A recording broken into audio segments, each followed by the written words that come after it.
Reece, I was telling Christine that I was just on a meeting with academics and I just needed them to answer one little question, and it took them so long to answer the question.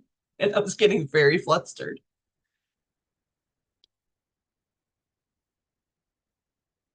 All right. All right. So we are live.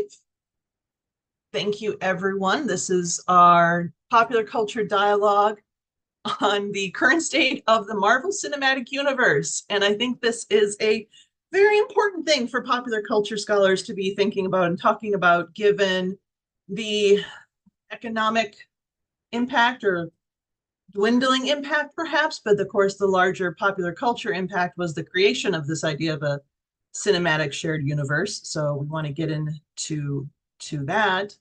And there's been a lot of hope with the release of the new Deadpool trailer that this could reinvigorate the MCU. So there's a lot of fan studies stuff to talk about right now with the MCU. So I think we'll have an interesting discussion here. But as always, I'm going to throw it to our participants to introduce themselves. And I think we will start today with a newcomer, a first timer to one of these dialogues. So Reece, would you care to introduce yourself? I can do. Thank you very much for having me. I'm very excited to be here. So I'm Reece. I am a scholar at the University of Warwick in the UK, and I work on genre films. Typically, horror is more my bag. Um, Arguably, I'm going to make the case that that's a label that we might use here for the MCU in its current state. Um, yes, but my work is involved sort of genre films and popular films. So I've written on stuff like superhero films and Disney as well. So I'm hoping I can bring a little bit of a little bit of know-how to this discussion. Yeah, and I think we could make the argument that the MCU has become a chimera, a monstrous form that perhaps is no longer fulfilling the hero role in this story that is created. So thank you, Reece. I think this will give you some great insights here. And Christine, tell us what brings you here today. I'm Christine. I am a lecturer at the University of California, Irvine, as well as a postdoctoral researcher with the University of Southern Denmark at the SDU Metaverse Lab. I'm here mostly as a fan today. I study primarily video games, so I do some work on popular culture as well, and I do teach about the MCU, so it's in my wheelhouse. But yeah, excited to see what we can discuss in terms of the direction things are going.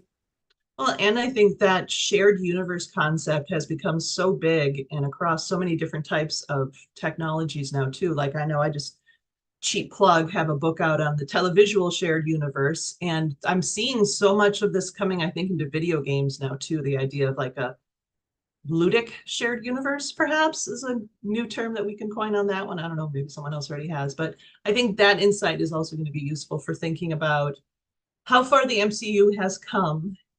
And my first question is, the MCU almost done? What do we think about this? Is the current state of the MCU strong? Is that the state of the union, or is the union kind of frazzled and dissolving at this point?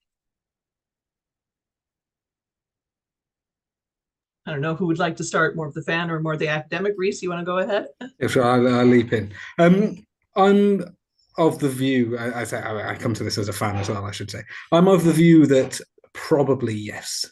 And even if it is surviving, it's certainly not surviving at sort of the heady heights of, the Infinity War Endgame time. Mm-hmm. I think it's sort of on life support at the moment. I would say I think there's a potential for it to sort of research, although I doubt it's going to be so major ever again. But my suspicion is probably we're sort of on a bit of a managed decline at the moment. Is it managed? Because sometimes it doesn't Yeah. feel very managed for a decline. Not managed in terms of sort of they're going to keep pumping out stuff until Mm. until sort of all the will has gone. Is my fear, and I think that would be a great shame.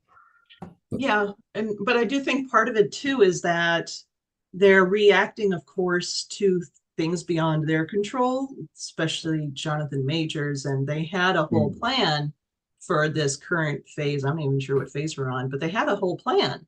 And now that seems to have to go out the window. And yeah, that itself is having an impact. So it's in some ways, it feels like there was a plan. Maybe it wasn't a terribly good plan, but now without a plan, it's a little bit more chaotic, really. I don't want to sort of dominate it. My fear is that it was a plan that, for reasons I can get into later. I think I think this sort of a multiverse plan is something that was inherently doomed to sort of fail. And so, although it was a plan, I think it was one that was not really ever realistically going to form a sort of a strong backbone for a universe. If they have Jonathan Majors and Kang or not. My suspicion is that the multiverse is sort of too big a thing to really work. Interesting. What do you think, Christine? I think we're in kind of a weird. A lot of things have converged, I think, to make the MCU a little bit less stable than it used to be.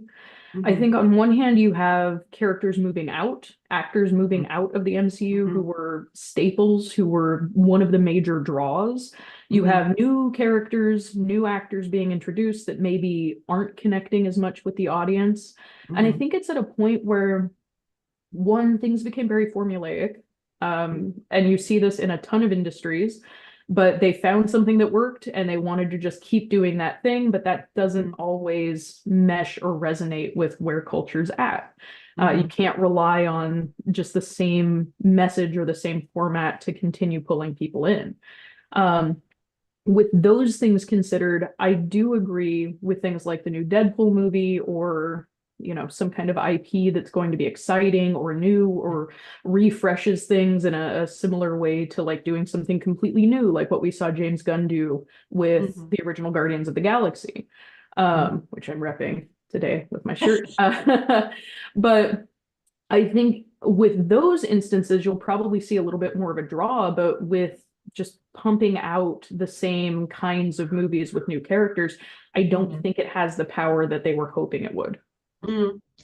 Yeah, and I think that's a really important point. I mean, one of the reasons why it became successful in the first place was largely on the backs of Robert Downey Jr.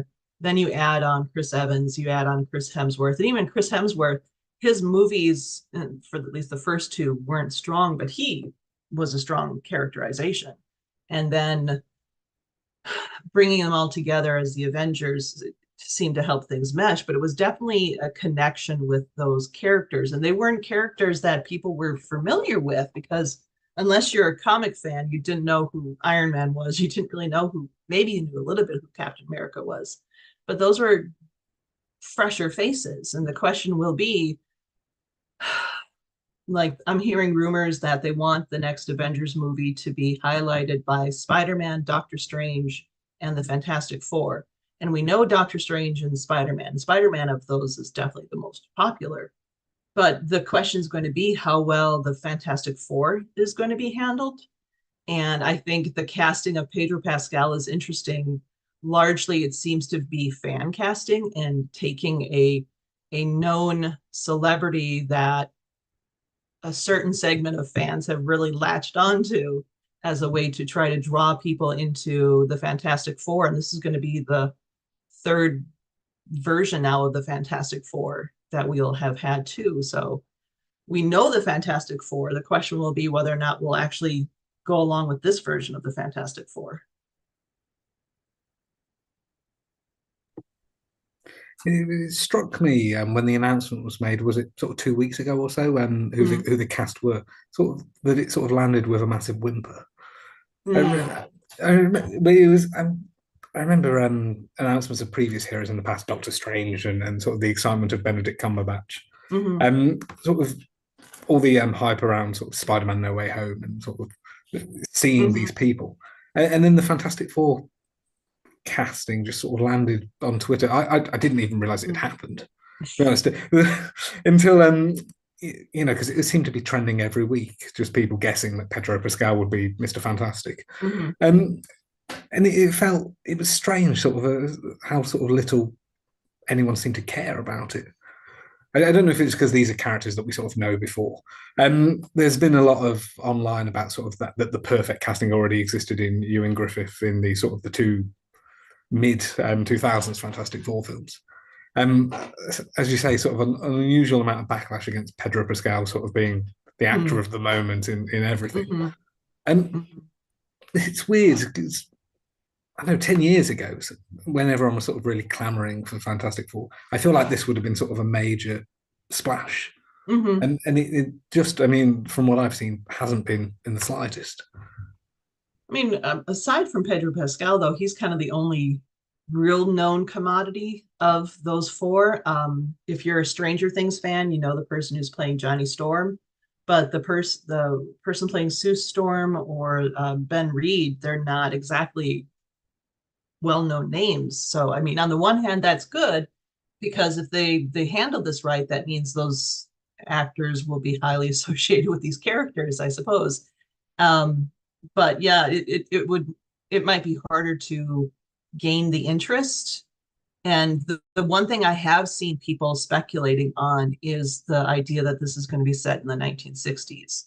And people are latching onto that as an interesting thing and referring to I guess it was a Doctor Strange comment in the Multiverse of Madness, referencing the fact that he knew them or was aware of them from the 1960s. So I think that could be another way to bring in a fresher take because it it could do similar to like what Captain Marvel did by being based in the 1990s, going back in time to the 1960s, could allow for a little bit more artistic license to push back against the formula that has definitely seemed to dominate the MCU films at this point. I think it's also for a while I pushed back against the idea of superhero fatigue. Mm, But the more we see coming out like this, like with people just sort of not really clamoring for things, not really mm, reacting to major news, it's sort of interesting that we might be at that point where people are a little bit burnt out and MCU isn't connecting with the audience the way that it used to. And probably there's a segment of them. But even recent releases have not been received very well by a lot of mm, people, particularly if you look at online conversations among people where it just seems like it's not quite a flop. People are still interested, people are still going to see them to a degree, but they're not necessarily as happy or as hyped as they used to be. And I don't know what has contributed to that. I don't know, Reece, if you have any ideas on this potential superhero fatigue, what that means in terms of culture, in terms of the landscape here. Yeah, I think it is something that's definitely. I mean, I mean, I think I really think sort of Endgame was sort of the turning point. So it's mm, what we had 23 Marvel films, including Endgame, all the sort of the DCEU stuff that sort of limped alongside. Some wonderful films, there's the animated Spider-Man, all these kind of things. Um, mm, and what these films are, there was what sort of two or three a year, sort of mm, all contributing up to something. You know, these things felt like part of a puzzle, mm, say. So there wasn't really a sort of there was sort of a logic to keeping up with them. I mm, think they all contributed to sort of, you know, this was the end game. This was the logical end point of where these things were going. And my suspicion is that one aspect of this fatigue is that sort of there's no direction almost. mm, Um, ostensibly what Kang was going to do that, but even in sort of Loki and Ant-Man, you know, that fell flat. This sort of major threat being defeated by Ant-Man in his first cinematic film is hardly sort of the things that grand series spanning villains are made of. mm, Um, I think there's a sort of a fatigue has creeped in A just because there's been a hell of a lot more superhero content than there was in 2008. mm, And but B, that sort of there's no sort of motivation, there's not a logic or a reason really to sort of these things to be sort of must see films. mm. There's no sense, at least as far as I can see, that these things are contributing or building to anything. Yeah. I don't know how you've experienced this as a fan. I mean, did No, you? yeah, definitely. I mean, Christine, is that how you experience it as a fan? Yeah, it's interesting, Reece, that you put it into that perspective because it never occurred to me until you Mm, said that yes, there was this investment and there was a reason for the investment, and now it just sort of is like, yeah, we're still making movies. Come see them. But yeah, mhm, there was something really, I think, for some people probably powerful, for some people probably sunk cost fallacy of having everything lead up to this huge moment. Mhm. And then once you reach that, where is it going now? It's a little bit aimless. So that's a fantastic point. Well, and the fact that now these large moments come in a movie or in a TV show, like in Loki season 2, I guess spoilers, but kind of gotta you the whole resolution essentially of Kang by having Loki essentially reset everything and then become the god of stories by controlling everything. That's a major moment that didn't have as much lead up to it as what happened with Thanos. Or you have the even WandaVision, going back to the first of the television shows, which I do think we have to talk about because I think they're problematic in all of this too. But even like that, and the formation of the Scarlet Witch and positioning it as this evil force and all of this, that's kind of a big moment too, especially if you know the history of the Scarlet Witch in the comics. And yet it was in a TV show at the end of like 6 or so episodes. So it's kind of this unevenness now in terms of how we treat these big moments versus how we set them up. And sometimes it feels like it takes so long to set up now, or it feels very rushed and now you're suddenly at the end and you're like, well, how did I get here? So I think, yeah, there's that unevenness where they're trying to do too much at once and it doesn't seem to have the same strategy being built like the first all the way up to Endgame did. I think it's also not necessarily helpful to have as much proliferation as they've had. So like you're mentioning WandaVision, you're mentioning Loki, you have so much of the story contained in so many different spaces that Mm-hmm. as a fan, to even be part of the story or know what's going on, you have to consume everything, Yeah. which is it's Mm-hmm. not necessarily manageable. Right. And I don't know that it was going to be a sustainable strategy. Like it's cool in concept, Mm-hmm. but in practice, for people actually being able to be part of the fandom, it makes it so much harder to tap into. Yeah, I mean, I think this maybe more so than showing the flaws in shared cinematic universe, it's showing the flaws in a transmedia shared universe because we only have so much time in the day to consume the content.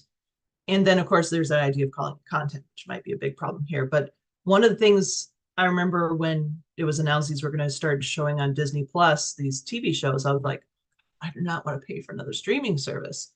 And I resisted it for a while, thinking, well, I can just go online and I can read spoilers.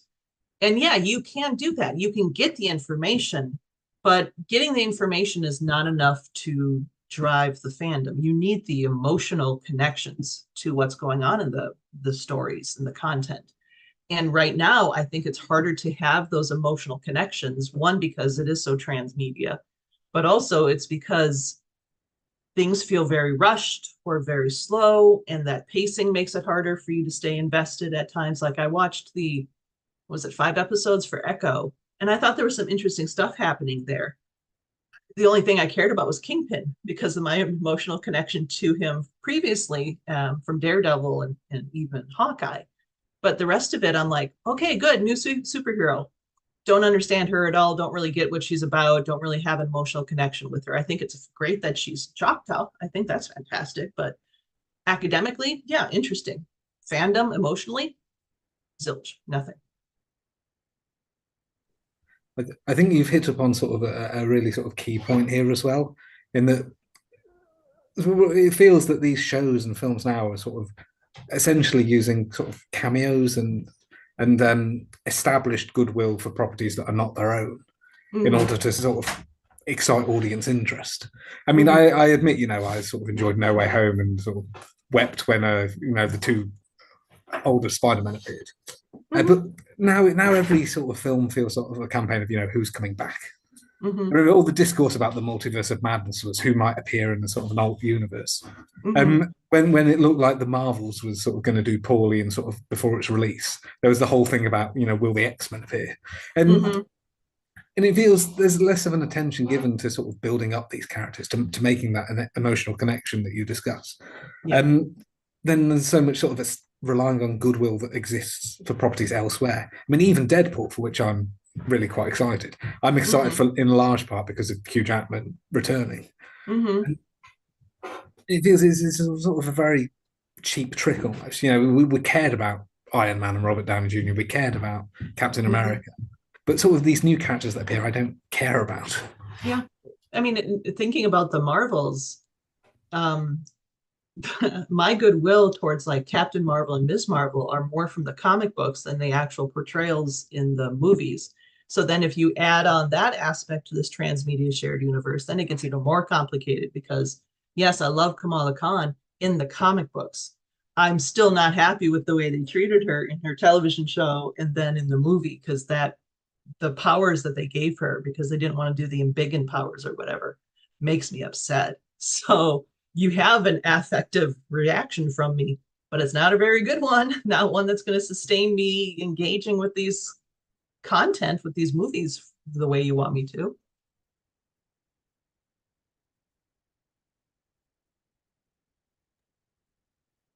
I think it's also interesting because you do have that dynamic of trying to make comic book fans happy, but also trying to reach this larger audience that may never have been comic book fans. I say this largely as someone who was obsessed with the Deadpool comics. And for me, coming from that area, like I was pretty happy, and hopefully will continue to be pretty happy with the portrayal of Deadpool, now that Deadpool is kind of under the Disney umbrella and everything. But with other areas of kind of comic fandom or comic stories, I think in some ways Marvel has the advantage of things being rewritten so many times that a lot of fans are used to new stories and used to things changing and characters being introduced, but I don't know that that translates the same way for the general audience. And even then, Carolyn, you mentioned your experience was, you know, they made changes to this character that you had that emotional bond to, and it backfired spectacularly, made it so that you didn't feel that connection. So I think that it's a very weird position for the MCU to be in, to try to juggle all of these different prospective audiences, all of these different perspectives, all of these different wants and desires and needs to meet all of these different groups of people who have different investment and different interests and different emotional connections. And just trying to expand it as much as they have, I think, is part of that roadblock that they're experiencing. Yeah, because for someone who maybe didn't know Kamala Khan, I mean, Kamala Khan is also an interesting character because of how much of a backlash there was to her when she was first introduced. And then you add on to it the continuance of a conservative reactionary aspect of the Marvel fandom that continues to do a backlash against her no matter how she's presented.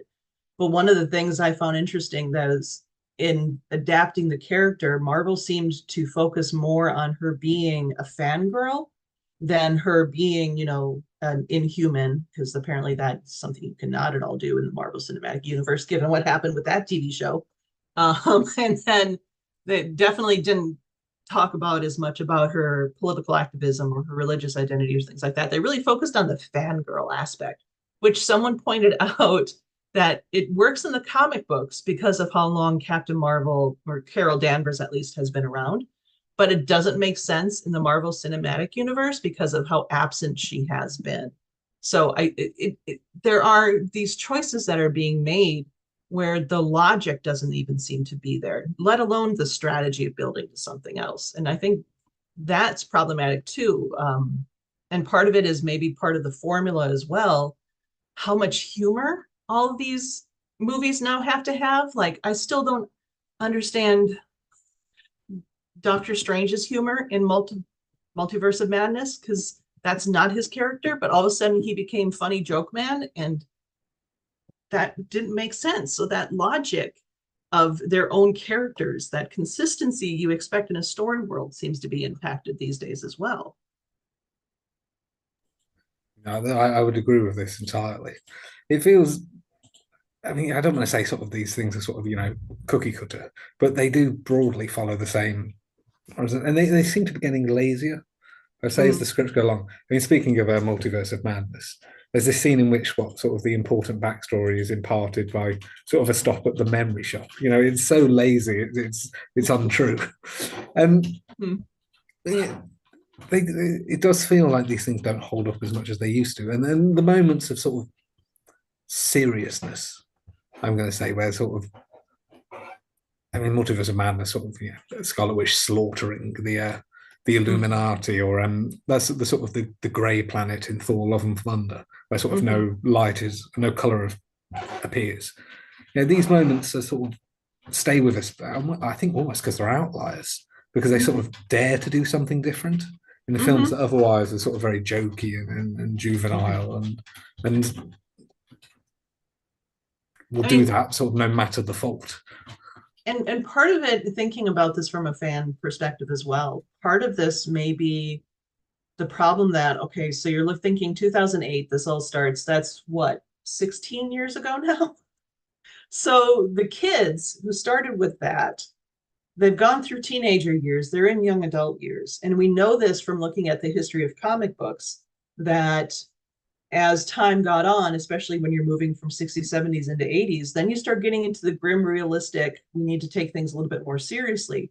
And the MCU seems to have said, no, we're going to double down on the comedy, maybe to make the serious moments stick out, but then it just feels very uneven, and it doesn't feel consistent with how the characters had been previously established.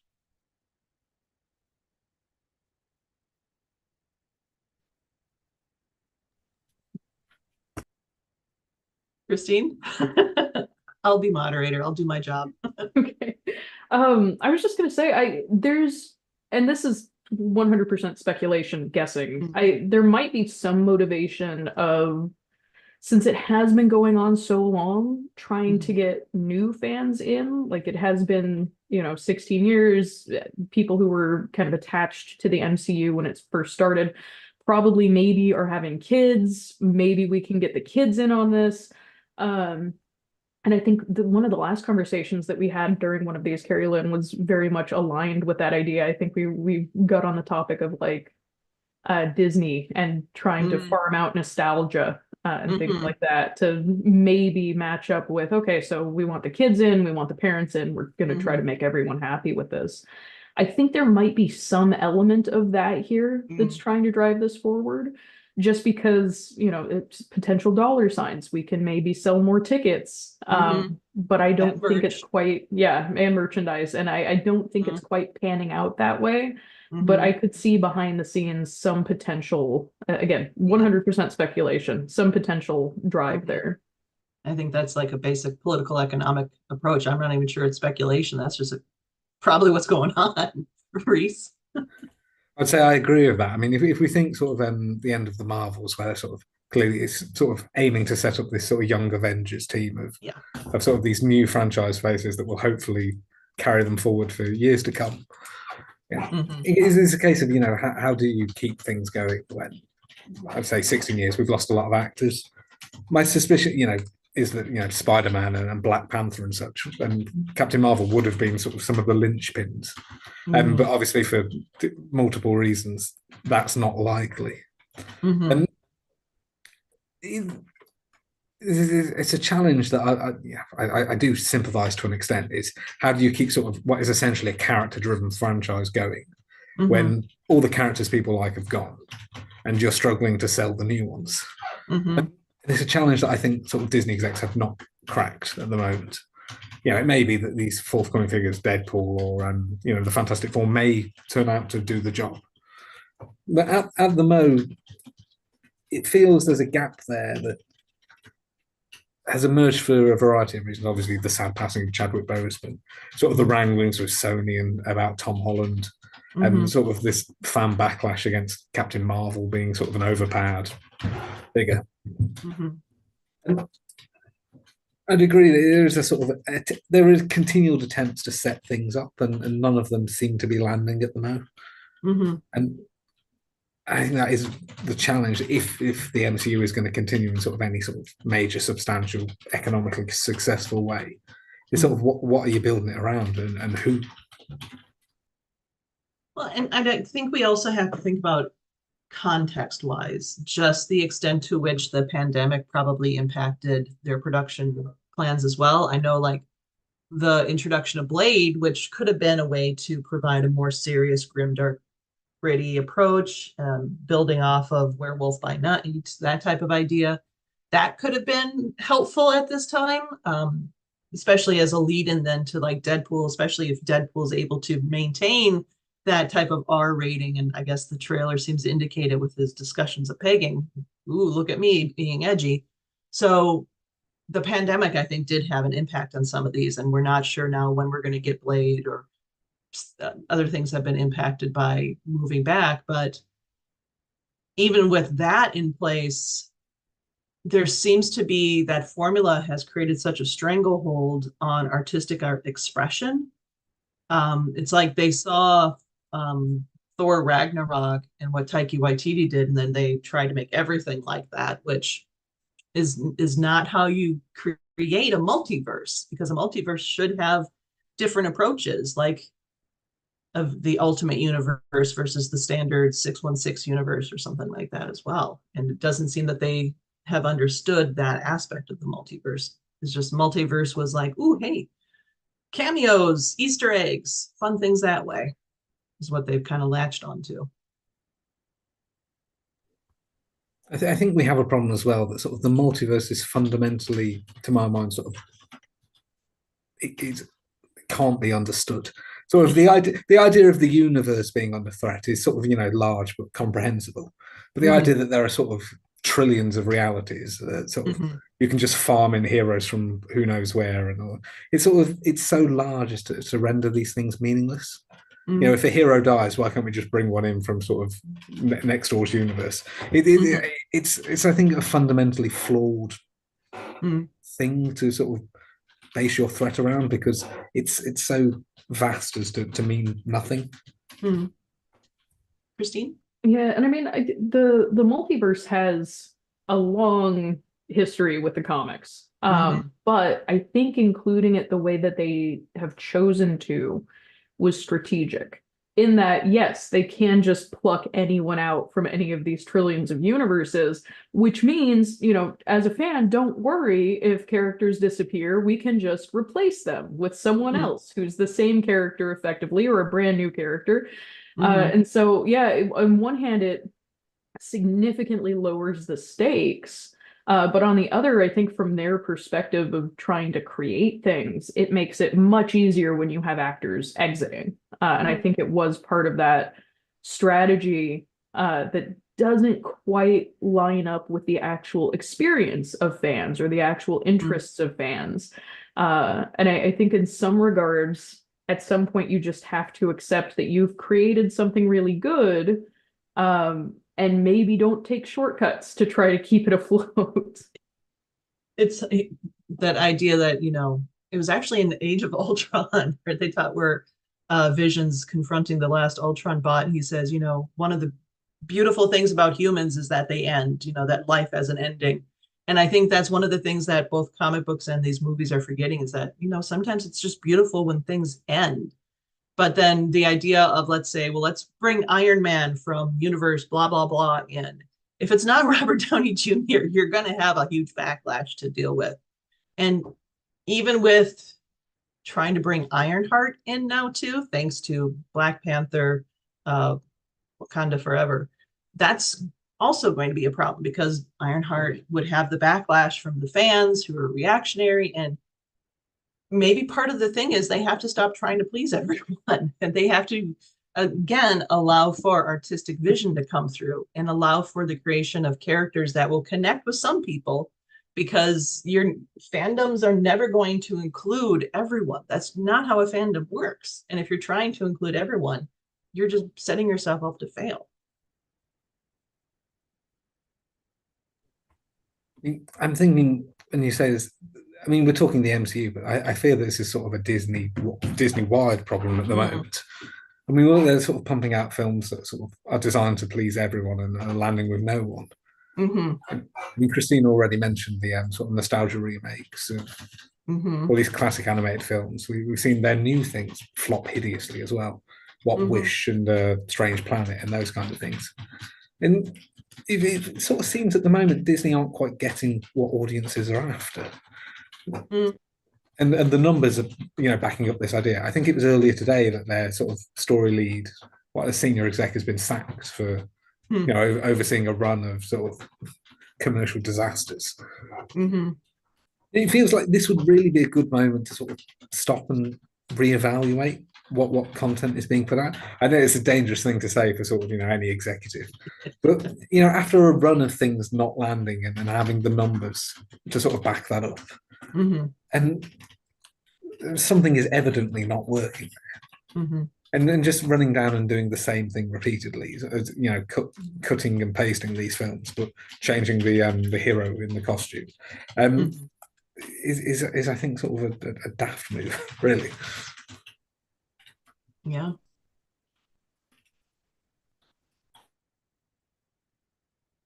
I think Christine's got something. Okay. I was just also going to say, I mean, Carolyn, you brought up a couple of times the sort of reactionary things that go on with fandom, which is not necessarily exclusive to the MCU. We see that happen with a lot of different fandoms, a lot of different IPs. I think it's also worth kind of considering that as part of this larger discussion, the kinds of things that the MCU has tried to, or at least been in a position to have to engage with and to have to be aware of. And there's been a lot of really interesting discourse around Loki season 2, where people feel like female characters were nerfed, and it does seem like that was the case, which is sort of interesting because from the fan perspective, it's difficult to tell if that was a conscious decision that they made to try to tap into some element or some segment of the audience, or if this was just a creative decision where things went in a different direction. But it's sort of interesting to think about that in this broader context of the types of backlash we see, particularly when you do have female characters or characters of color that are prominently featured, as well as the MCU just trying to kind of keep afloat at this point. Like, there's some question, I think, of who do they think is the audience that they need to appeal to? Who do they think is the audience that's really driving revenue? And how is that changing the kinds of characters that they're going to put forth, or how they're going to put those characters forth? Yeah, I mean, the Marvels, that musical sequence when all of a sudden she is essentially in a Captain Marvel Disney princess outfit. I'm not really sure who they thought that was for. I mean, I know Brie Larson can sing. I don't think that was a good example of it. But, and then we had essentially reaching out to K-pop fans, even though that was not a K-pop idol or anything. It feels like that old idea of Hollywood films, especially large studio films, being created by committees instead of auteurs. And I think we can look back at like the Jon Favreau or Shane Black and what they did with Iron Man 2 being the outlier, because that was, again, kind of committee work. But you look at Iron Man 1, Iron Man 3, you look at what the brother team did with Captain America and so forth and so forth, and actually giving the artistic freedom to people so that you had something that was more creative and it felt more unified then too. And right now we know Kevin Feige is essentially the showrunner for this entire universe, but it doesn't feel like he has control the way that maybe he once did, so that artistic vision is still kind of lacking because the need for there to be so much formula for the, I don't know how to put this. On the one hand, I think it is great. We are getting a lot more representation. America Chavez was in there. You've got Kamala Khan. You've got Ironheart. So we are getting a lot more representation. but it's more like it's lip service to diversity than actually embracing diversity. So it's like, hey, you guys want diversity? Well, we're going to give it to you, but we also have to attend to the people who don't want diversity. So we're not going to like give you a lot of diversity, or we're not going to make that make sense or consistent or build the characters. We're just going to like essentially have them as the cameo or the Easter egg version of these characters. And that's not a sustainable model for building this type of universe and fandom. I mean, I agree with you completely here, Carolyn. The MCU is a very frustrating beast when it comes to sort of questions of diversity and representation and stuff, because there are examples where it does it incredibly well, and there are examples where it does it incredibly poorly. And I think if we think of sort of the introduction of Black Panther in Civil War, this is a character who we sort of meet as sort of the son of a leader of a nation, and sort of, I mean, half the film is what his quest for sort of vengeance, and sort of he's driven by grief, and we get a sense of him as a noble character, but a human character as well. Thinking of the end where sort of he meets Zemo and opts not to kill him, or he opts to turn him in because it's right. That's a really powerful moment. And then sort of his quest in Black Panther as well is sort of, this is, I think, an example of it done really well. By contrast, I would think of someone like Ironheart in the Black Panther sequel. We saw a whole film of Iron Man struggling to build a suit, these quests of things going wrong and people battling. And then we meet Riri Williams, who does it sort of in half an hour with a bit of junk in a New York flat. And it feels sort of lazy. So it's sort of, these characters are introduced and we're just sort of told they're brilliant, and that's why we should like them. And then there is some backlash to this that's sort of just absurd sort of racism or sexism or whatever. But the backlash on these people being essentially perfect characters that we're just sort of told to like is, I think, a valid, fair case to make. And I fear in recent years the MCU is tending more towards that as a means of replacing. You love Iron Man, so how do you compete? You just say that his replacement is better, but we don't see that. We don't in the film we don't see her overcoming any obstacles. We don't see her character grow. And admittedly, this is in part because she's very briefly in a single film, whereas we had how many films with Tony Stark.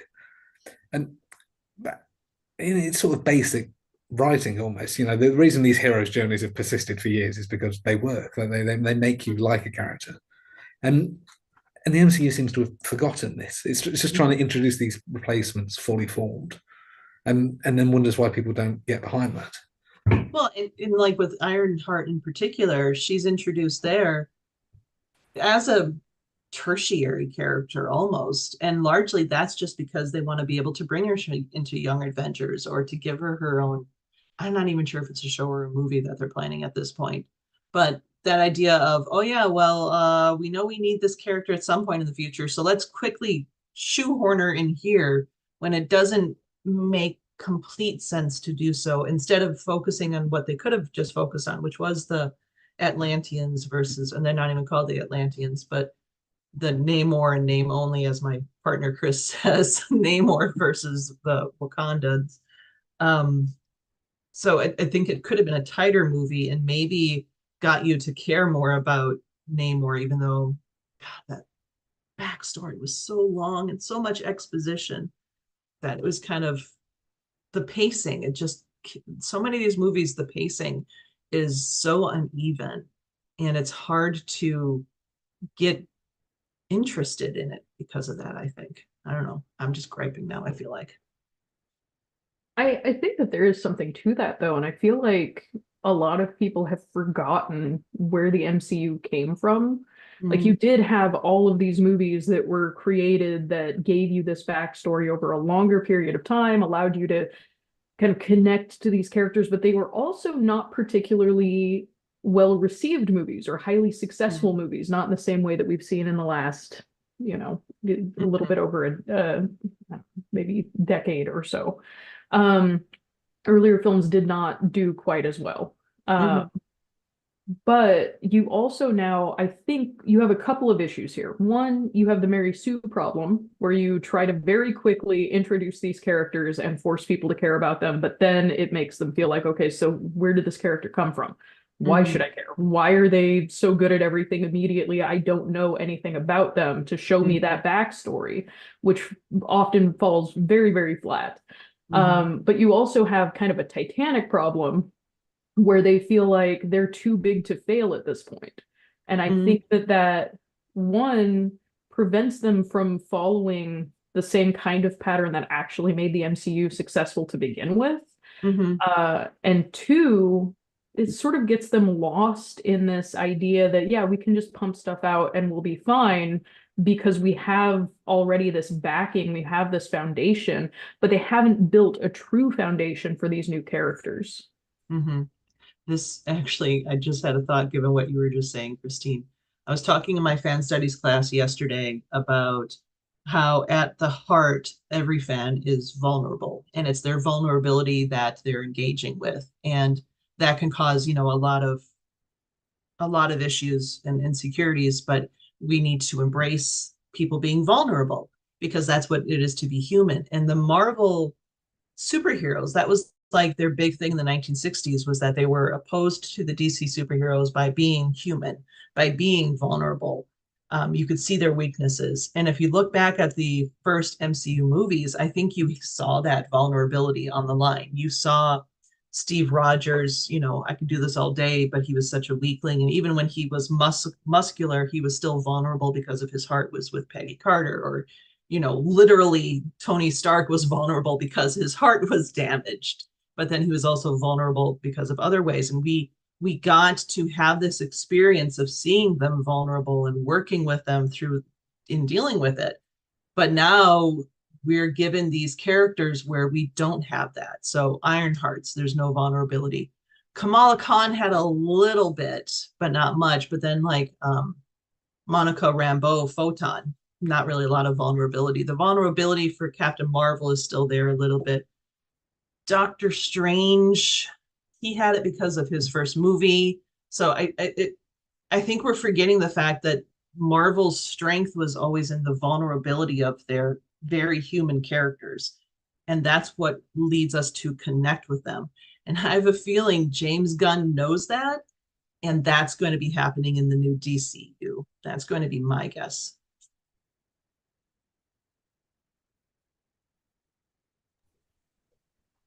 I would agree with you. I think I suspect that is going to be the tack that the DC, the new DC universe will take. You're right. I mean, the appeal of superheroes fundamentally is that it's not that they can fly, but it's that they are exceptional while being sort of inherently normal. The thing, what we would aspire to be if we have these powers. If we could stop bullets with our chest or whatever. Fundamentally, the best superheroes are the ones that reveal things about ourselves. These people are exceptional because they have superpowers, yes, but you'd think that they would be exceptional even if they didn't. And I agree with you completely, Carolyn, that the sort of people we saw sort of I want to go to Infinity War, say, this scene where Tony Stark is fighting Thanos on the planet, and sort of as his armor is being stripped away, he's still fighting. He's sort of stripped of all his power, he's still putting up a fight because it's right. And this is not something really that we're seeing with the new stock of characters, I fear. And it's inherently harder to connect with characters that are exceptional because they're exceptional. They have superpowers is brilliant. We'll see some wonderful action sequences or whatever, but that is in itself not enough to sort of bring heart or sort of identification things. Or it's like with Echo, you have built-in vulnerability because not only is she deaf, she's also an amputee. So that's like, it's a heuristic, it's a shortcut for vulnerability without the actual emotional work of it.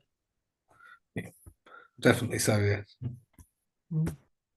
And I sort of thinking on it in this context, I almost think that all of the humor is also one of those shortcuts. Mm, Sort of not recognizing that vulnerability, those emotional connections were more about that journey, less mhm, about, like, I guess maybe showcasing the personality of the mhm, character, which I think they read that into.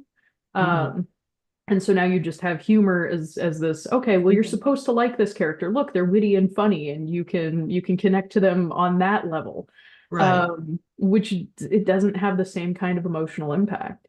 Well, and part of it is because, like, if you look at Tony Stark and how Robert Downey Jr. handled the quippiness, that was humor as a self-defense mechanism. That was, he was being humorous because he didn't want to engage with the emotions. It was a lot easier for him. And that makes a lot more sense cinematically than having him go the route of the comic books and just use alcohol to deal with all of his insecurities.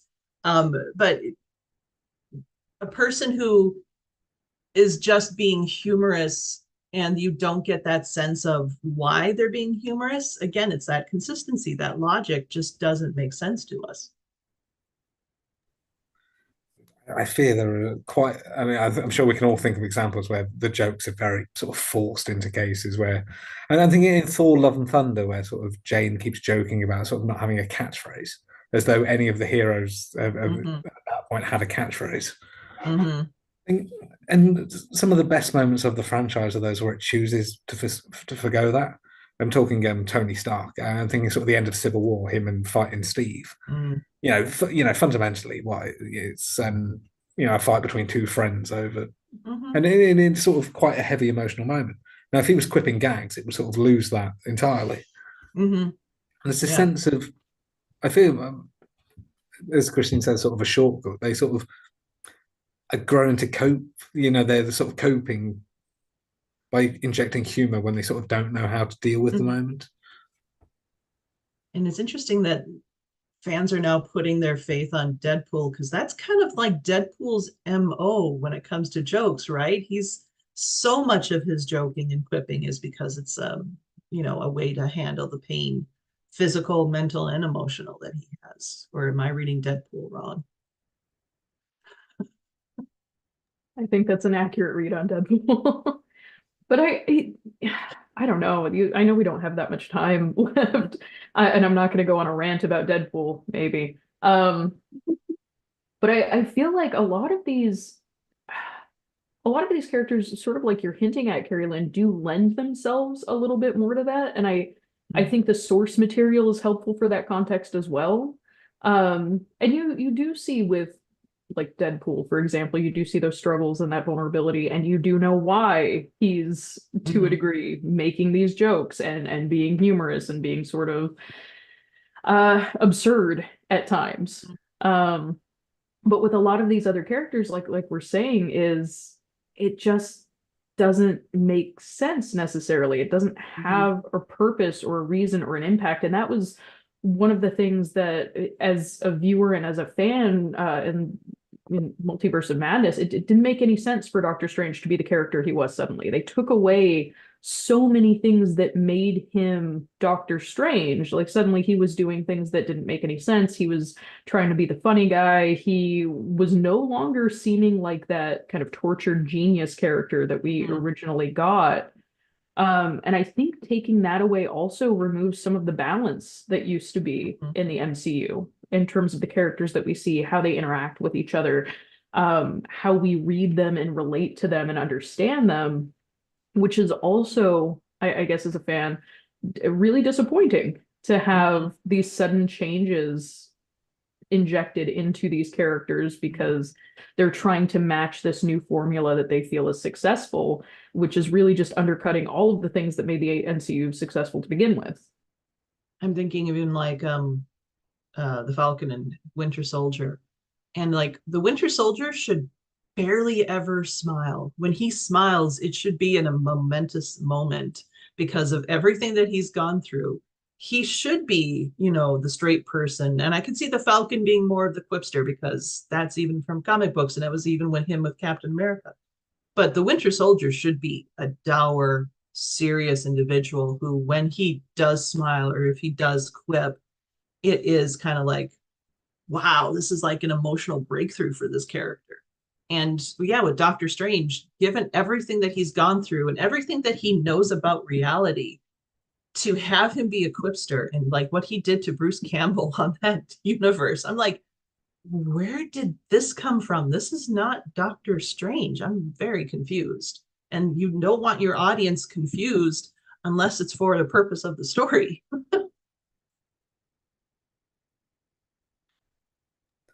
There's a sense I feel that Marvel used to treat its audience with like adults. Like it knew that sometimes things could be funny, things could be sort of depressing, things could be sad, and sort of knew how to toe the line.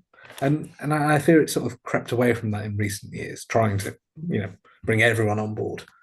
Just Mhm. says things can be serious, things can hurt, Yeah. and they should do well really to remember that.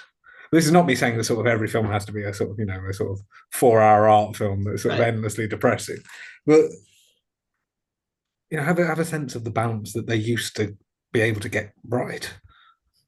This is, I feel again like I'm promoting myself, but I remember back in 2007 or 2008, I presented at the Comic Arts Conference, which was going on at the time. Peter, I'm blanking on his name, but yeah, he ran it with San Diego Comic Con. And I remember going there and giving a talk about adaptations and how to handle adaptations from a fan's perspective and how, you don't have to be faithful to story or character or iconic look or sounds or things like that, but you do have to be faithful to the respect that the fans have and what the fans care about. And I think we saw that in the early MCU because we were treating things seriously, but we were also treating things lightly. We were having fun. It was definitely not what Snyder was doing with DC stuff. But the more recent MCU movies, it's almost like they've forgotten that you need to be respectful to the fans and what the fans love. And the fans don't want always comedy or high action or spectacle, especially CGI spectacle. The fans want you to recognize why they love these characters. And I think that they've lost that attention lately.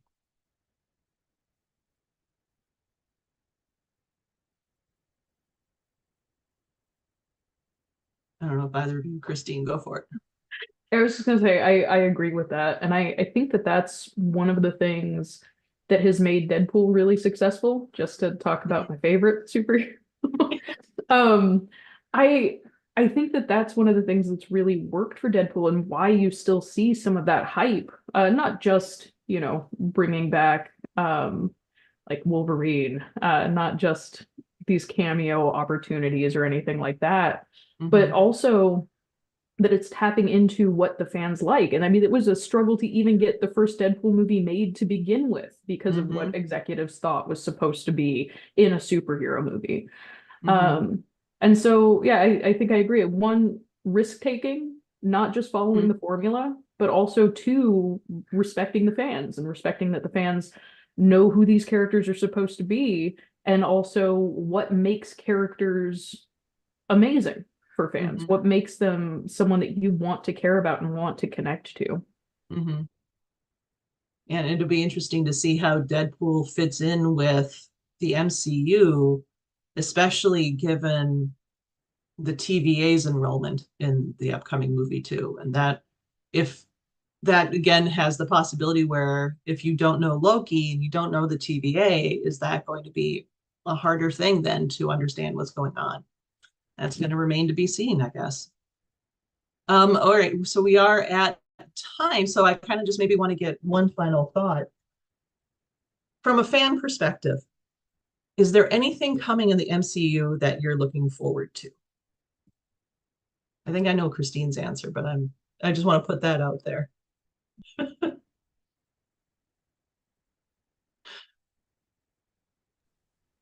I'm happy to throw out. I thought again, I'm sort of falling into the cameo trap of the people who are feeding these things, but I watch superhero films from the first X-Men film at the sort of the end of the last century. So seeing Hugh Jackman back is sort of perhaps my biggest highlight. Although I will admit as well to sort of knowing Harrison Ford is going to appear in one of them. I'm looking forward to seeing how grumpy he is in Mm. Thunderbolts.